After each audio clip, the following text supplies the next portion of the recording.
지난주에 이제 2013년 부모님들을 위한 학부모 세미나를 다소 급하게 준비해서 진행을 했습니다. 그래서 한 20분 정도 기대했는데 실제로 한 35가족들이 모였어요. 그래서 이런 것에 대한 필요성, 수요가 굉장히 많구나, 이제 그런 생각을 했습니다. 그리고 제가 13년 그룹들을 지역별로 한 6개 정도, 7개 정도 카톡방을 만들었는데 하도 조용해가지고 뭔가 움직임이 없어요. 그런 피드백들이 좀 있어서 급하게 세미나를 일정을 잡아서 진행을 했는데, 제가 우려했던 것과는 달리 그 중에 상당히 적극적인 몇몇 분들이 계시더라고요. 의외로 이제 많은 분들이 그분들을 중심으로 해가지고 체험학습 활동도 자발적으로 이제 조직화가 돼 있고 추진 중에 있었던 것이더라고요. 마침 시적절하게 세미나가 모여서 한 35가족들이 모였더니 기존의 카톡방에 안 들어오셨던 분들도 참여하시고, 그러니까 우리 이든이란 커뮤니티 행사에 처음으로 오신 분도 계시고, 그래서 이제 거기서 서로 연락처도 교환해가지고 조금 더 많은 분들이 참여할 수 있는 기회가 열렸고요. 그리고 행사를 준비했던 분들이 현재 움직임에 대한 업데이트를 해주셔가지고 조금 더 활성화가 될 것 같습니다. 힘을 실어드리는 차원에서 제가 그날 시간이 풀로 참석할 수는 없고 아침에 과천과학관에서 행사가 있다 그래서 그 시간에 맞춰서 한 9시 40-50분 정도 잠깐 들려서 한 20-30분이라도 어떻게들 이제 분위기가 어떤가 좀 보기도 하고, 나서서 자원봉사자 를 이렇게 하신 분들한테 좀 약간 격려의 말씀도 드리고 그렇게 시간을 가지려고 생각하고 있습니다. 그래서 2013년이 현재 3학년 곧 4학년이 되는 그룹이기 때문에 굉장히 중요하죠.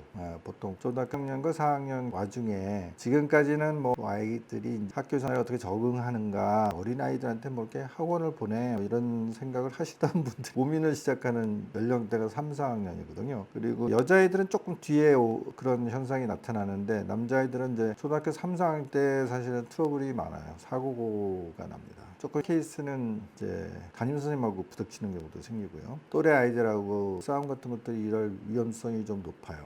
근데 그게 수위가 굉장히 위험하다 그런 느낌을 갖는, 그러니까 두 가지 측면이 있습니다. 하나는 별 특별한 문제가 없다 하더라도 주변에서 다 특히 수학학원에 가서 아주 강도 높은 공부를 다시 하고 있는 것 같은데, 이미 상당히 많이 진행되고 있는데 우리 아이만 저렇게 내버려도 될까 하는 그런 이제 걱정을 하시는 측면 하나가 있고, 그리고 실제로 학교 생활에서 물론 더 일찍 나타나는 경우도 있고 늦게 나타나는 경우도 있지만, 제가 상담한 그 내용들로 보면 되게 남자아이들은 한 초등학교 3-4학년, 여자애들은 초등학교 5-6학년 때 학교 생활에 대한 약간 염증 내지는 기피 이런 것들이 강하게 나타나는 가능성이 있습니다. 말하자면 사고를 치는. 그래서 제가 극단적인 사례들을 말씀드리면 어머님들이 깜짝 놀래고 약간 두려움을 느낄 수도 있기 때문에 이렇게 동영상에서는 말씀드리지 못하고요. 상담하는 과정에서 필요한 경우에는 제가 그런 사례들도 얘기할 수 있는데 생각보다는 상당히 심각합니다. 자, 그럼 그런 일들이 왜 일어나느냐? 그거는 입장에서 생각해 보면 누누이 말씀을 드린 거지만 아이들이 실제로 학교 수업에서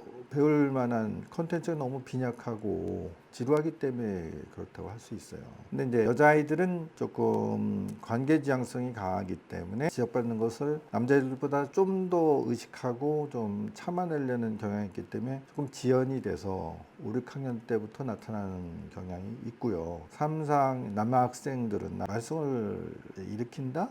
혹은 사고가 터진다? 그럴 확률이 높아요. 그것은 벌써 3학년 되면 세 번째 담임선생을 만나잖아요. 그러니까 아이들이 벌써 학교의 담임선생님들이 통제를 하더라도 통제하는 수단이나 강도에서는 한계가 있다는 것들을 아이들이 벌써 느끼기 시작합니다. 느끼거나 알거나 아니면 그걸 조금 심하면 이용하는 수준까지 올라갑니다. 그렇기 때문에 오히려 선생님들을 이렇게 좀 자극을 하거나 아니면 무료함을 달래기 위한 행동들이 조금 지나쳐가지고 선생님의 수업을 방해하는 수준까지 가는 경우가 상당히 있습니다. 그래서 중요하다는 겁니다. 그럼 그걸 완화시켜주기 위해서는 우리가 두 가지 접근이 필요하다. 물론 그 두 가지 접근을 하기 위해서는 이제 부모님들이 이 아이들의 그 특성 혹은 이 아이들이 왜 그런지에 대한 정확한 이해, 그리고 그걸 적극적으로 해소시켜줘야 되겠다, 아니면 예방을 해야 되겠다, 아니면 완화시켜야 되겠다는 의지가 굉장히 필요한 거죠. 그 중에 핵심적인 게 역시 깐부 활동이다. 근데 그 깐부 활동이 말이 그렇지, 동영상에서 제가 얘기하는 것만 들으면 그렇게 하면 되나 싶기도 하고, 그렇게 하면 되겠네 이렇게 하지만 막상 해보면 만만치 않습니다. 쉽지가 않고요. 이 아이들을 이렇게 모아놓는다는 것들이 상당히 위험해요.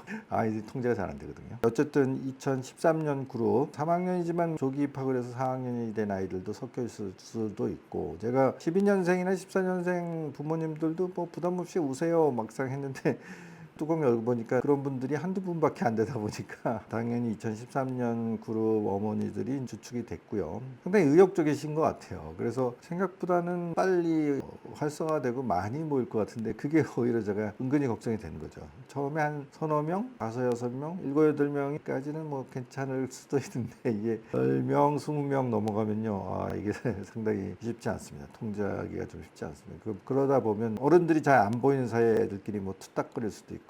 아니면 뭐 전시물에 올라간다든지 많이 망가뜨린다든지 이런 일도 얼마든지 생길 수 있습니다. 물론 이제 과천박물관처럼 아이들이 많이 이용하는 시설에서는 그런 거에 대한 나름대로의 경험들이 있겠죠. 그렇기 때문에 뭐 문제가 되지는 않을 수도 있을 것 같지만 이든의 아이들은 보통 아이들보다는 항상 2단계 내지 3단계 좀 과도하거든요.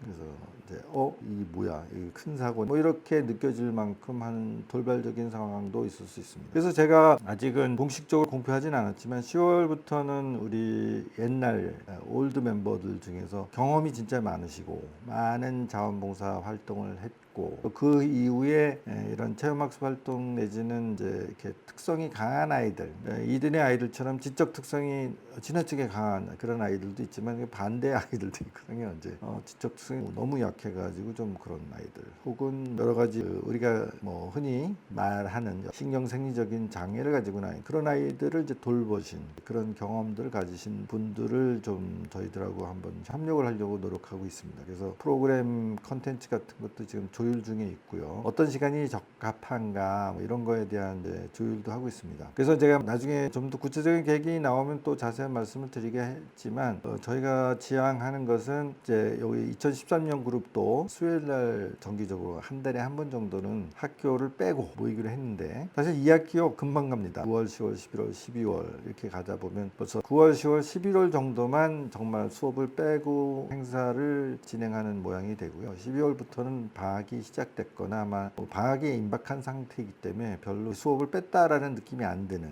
그런 시기로 들어가 버립니다. 그렇기 때문에 한 2번 내지 3번 정도의 이제 수업을 빼는 거기 때문에 그게 큰 부담이 되지 않습니다. 여러분도 알다시피 지금 초등학교에서는 백은상이 없어진 지 꽤 됐습니다.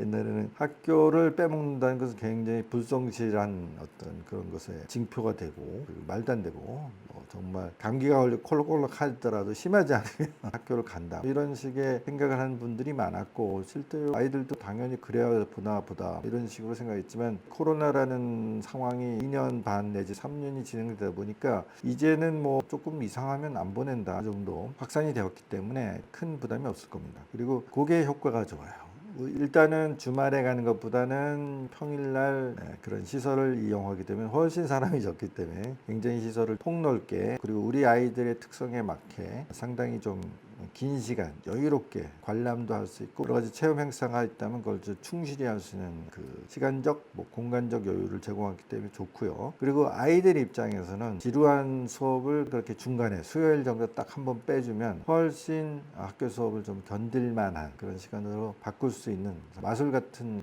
힘을 발휘하기도 합니다. 물론 이제 애도 애지만 나도 직장을 다니고 있고요. 직장 하루 빼는 게 굉장히 부담스러워요. 그럴 수 있죠. 그럴 수 있기 때문에 뭐 그런 분들을 위해서는 뭐 주말이 좀 필요하겠어요. 그래서 사실은 그룹들이 여러 개가 생겨서 이런 직장들을 위해서는 주말에 어떤 프로그램을 또 추진하는 그런 그룹도 생겼으면 좋겠습니다. 그런 상황이라 하더라도 엄마도 과감하게 하루 정도는 월차를 내고 아이들 위해서 한 달에 하루 정도는 그렇게 시간을 내주면 굉장히 큰 효과를 우리가 누릴 수가 있습니다. 그래서 그렇게 강력하게 추진을 하셨으면 좋겠고, 그게 비단 2013년이 중요한 시기라고 하지만 뭐 13년만 그 해당되겠습니까? 2014년, 뭐 2015년 이렇게 내려가는 학년들한테도 이런 활동, 이런 추진력이 필요하고요. 아직은 아이가 어려서 너무너무 부담스러워요. 뭘 한다는 게 뭘 할 수 있어요. 이런 것에 대한 것들이 있다게 되면 10월부터는 저희가 영입한다, 아니면 협력한다고 하는 이제 전문성을 겸비한 귀한 어머니들이 투입이 될 수 있기 때문에 그분들의 힘을 활용을 한달까, 의존한달까, 그리고 그분들이 실제로 이든에서 아이들을 키우신 분들이 섞여 있기 때문에 정말 어렸을 시절에 아주 어려웠던 시기들을 어떻게 극복했는지에 대해서 이렇게 얘기를 또 들을 수 있는 그런 기회도 자연스럽게 생길 겁니다. 정착이 되면 그분들이 아이들을 좀 맡아주시고 어머님들은 저하고 좀 집단 상담을 해볼 수 있는, 그래서 질의응답을 두세 시간 동안 가질 수 있는 그런 프로그램으로 정착될 수도 있고요. 그게 너무 인원이 많아지고 이렇게 되면 사실 효율이 떨어지기 때문에 또 다른 대안이 필요하겠죠. 제가 여러분들이 해드릴 수 있는 얘기들은 이 동영상에 반복적으로 계속 올리기 때문에 이걸 들으실 수 있고, 아무래도 우리 아이에 대해서 많이 얘기를 털어놓고 의견을 듣고 싶으시다면 그거는 아무래도 개별적인 상담 신청을 하셔야 되겠죠. 그렇게 진행을 하시고, 부모가 개념을 갖고 아이들을 잘 다루는 것들이 물론 중요하긴 하지만 어쨌든 아이들한테는 즐거운 유년 시절에 아주 핵심적인 요소들을 제공한다는 차원에서 그룹 활동이 굉장히 중요합니다. 그리고 지난주 2013년 부모 세미나에서도 강조했듯이 제일 하기 쉬운 프로그램, 제일 스타트하기 좋은 프로그램은 벼룩시장이고, 벼룩시장은 지금 이 시절이 굉장히 좋습니다. 물론 이제 태풍이 자꾸 왔다 갔다 그래서 좀 걱정스럽긴 한데, 코로나도 언제 끝나나 싶더니 또 이런 난데없는 기후 변화 때문에 혼란이 있긴 하지만, 그렇다 하더라도 10월 정도 넘어가면 날씨가 상당히 좋은 때니까 요때 주중이든 주말이든 작은 규모의 벼룩시장 활동을 이렇게 시작하시면 좋겠고, 만약에 이거 어떻게 해야 될지 난감하네요. 근데 사실 한 번만 해보시면 이렇게 하면 되는구나 일단 느끼실 수 있기 때문에, 저희가 경우에 따라서 선배 어머니들이 주축이 돼서 몇 개의 시범적인 행사를 진행을 하게 되면 아마 한번 보고 이렇게 하면 되겠네 하고 작은 그룹들이 굉장히 다채로운 장소에서 다채로운 시간에 시장 활동을 할 수 있습니다. 그리고 이건 한 번 하면 그 다음에는 뭘 해야 돼? 그게 아니라 매주 해도 돼요. 매주는 좀 심하다 싶으면 한 달에 한 번 정도 해도 됩니다. 그러면 첫 번에 할 때하고 두 번째 할 때하고 많이 다릅니다. 아이들이 훨씬 더 적극적이 되고 더 다채로운 활동을 모색할 수 있게 돼요. 그리고 상당히 거기서 아주 쉽게 자기하고 코드가 맞는 친구, 여자아이, 남자아이 섞일 수도 있고, 아니면 남자아이들 그룹끼리 조금 성향이 다르거든요. 벌써 남자애들, 여자애들 한 3, 4학년 그 이전에도 더 빨리 나타날 수도 있는데, 여자애들은 좀 더 관계 지향성이 강하다고 제가 말씀드린 것처럼 재밌게 놀이를 한다든지 재밌게 얘기를 나눈다든지 그런 활동을 좀 더 그리고 상당히 어른스럽운 척하는 그런 형태로 이렇게 하고요. 남자애들은 훨씬 더 액티브하다고 할 수 있어요. 좀 더 몸싸움을 한달까, 아니면 좀 더 승부를 겨룬달까, 그런 것들을 더 좋아하고 즐기고 아니면 격렬하게 나타날 수도 있습니다. 그러면 그런 부분이 생각하기에 따라서 어려울 수도 있어요.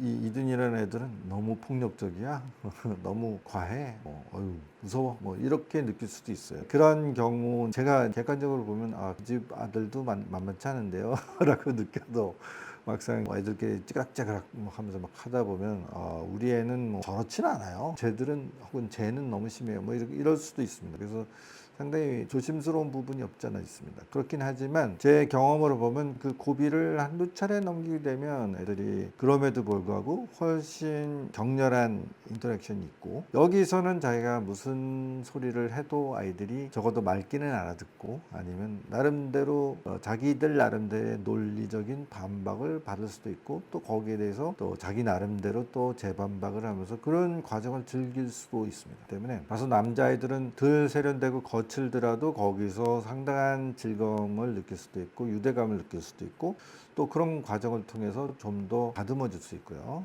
여자아이들은 훨씬 어른스러운 태도를 가지고 훨씬 더, 그렇지만 애는 애니까 하는 그 놀이를 보면 상당히 어린애다운, 정말 어린애다운 그런 놀이에 빠져드는데, 잘 들어보면 그 애들이 나누는 컨텐츠, 대화의 내용, 어휘의 수준 같은 건 상당히 높은, 그랬기 때문에 그냥 놀이로 끝나는 것이 아니라 학습적 효과가 높은 그런 행동으로 발전해 나갈 수 있습니다. 그래서 여러 가지, 아직은 코로나도 완전히 해결된 것 같지 않고, 또 기후 조건도 날씨가 너무 더웠다가 너무 또 싸늘하다가 또 비도 뿌렸다가 태풍도 올라온다고 그랬다 이런 등등의 상황이 있음에도 불구하고 9월 하반기로 넘어왔기 때문에 10월과 11월은 정말 아이들이 야외에서 다채로운 체험학습하기 굉장히 좋은 시기가 되었다. 이 시기를 잘 활용을 해서 여러분들이 깐부 그룹들이 다양하게 다채롭게 많이 형성됐으면 좋겠습니다.